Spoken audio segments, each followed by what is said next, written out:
Unstuffed Pepper Bowls. This is something that I make for my neighbors periodically, and they always absolutely love it. Of course, you're going to need some bell peppers. I like a variety of colors here. Chop up an onion.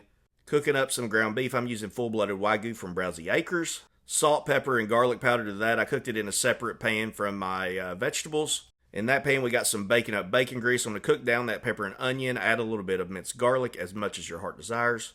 Then we're going to work in our seasonings. That'll be in the recipe, which you can get on my website, Cookerofdeliciousness.com. Once that ground beef is cooked through, we're going to transfer it over, and this is the reason I didn't cook it together, because that Wagyu has a lot of fat in it, even though that is a ton of flavor. Add some beef broth and then our rice. I rinsed that rice until it was clear.